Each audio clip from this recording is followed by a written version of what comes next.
Good morning. I hope everything's great in your life today and that this is going to be a wonderful week for you. It's an interesting week in our country for sure, a time when we're voting about all kinds of things and lots of important things are going on in the world. Let's pray a lot about those that God may lead and guide in what is done. I want to think with you today about an interesting story that's found back in the book of Joshua. The children of Israel were coming into the promised land and were conquering all the different areas that God had told them to go to. But there's a little story found in Joshua chapter 14. You remember Joshua and Caleb were two of the 12 spies that Moses had sent out 40 plus years ago, 45 years ago, to be able to go and look over that promised land and come back and report how wonderful the land was. Well, of the 12, only Joshua and Caleb came back with a good report. Now the others said, it's a great land, all right. It does flow with milk and honey.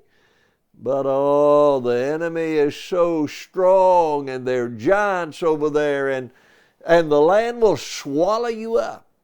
And the people believed the majority and followed them, which resulted in that whole generation being forced to live in the wilderness for 40 years until that generation died out, where God could lead their children into this promised land that He wanted to give them. But their lack of faith caused them not to be able to follow God's plan. Now, as they're entering in, God had made a promise through Moses to Caleb, you'll live long enough, you and Joshua, to enter that promised land with the children of Israel. You're the only two that will.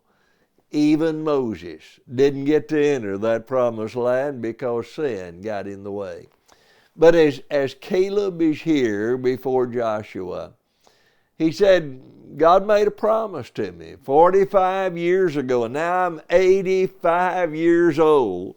And listen to how he describes himself when he talks about himself as the one that is there. So here I am today, 85 years old. I am still as strong today as the day Moses sent me out. I'm just as vigorous to go out to battle now as I was then. Now, watch verse number 12. Now give me this hill country that the Lord promised me that day.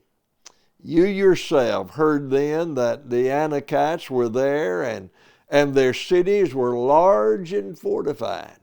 But the Lord helping me, I will drive them out, just as He said. Joshua blessed Caleb, son of Jephunneh, and gave him Hebron as his inheritance. So Hebron has belonged to Caleb since that time. And it's interesting. Caleb's 85. Give me this mountain. It's not what you expect from an 85-year-old man, is it? We tend to think, well, you get 65 or whatever it is, it's time to sit down and no, God said, I've got a goal for you.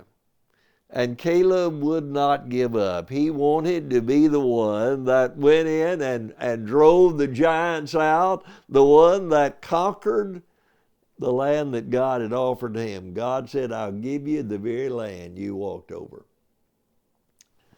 Man, I want to be like Caleb, don't you? I want to be one that's still saying, give me that mountain.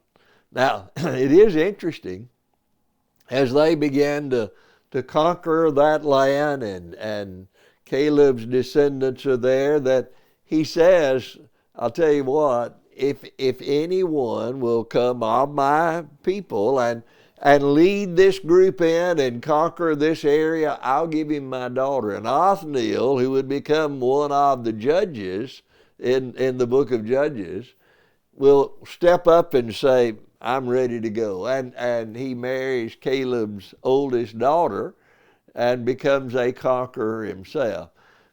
But you know, it all goes back to an attitude, a heart. A heart that when others were looking around and seeing everything to be afraid of, a heart that believed, a heart that says, we can do it. God is with us. We can conquer this land. Let's go and do it. And God bless that kind of heart. He still does. I need that kind of spirit that won't give up, that keeps saying, I want to be the one that God uses, and give me that mountain. Listen, there's a mountain out there that's waiting for each of us if we'll have the faith and trust in the Lord that He wants us to have. Let's shout, give me the mountain, and rush with the power of God.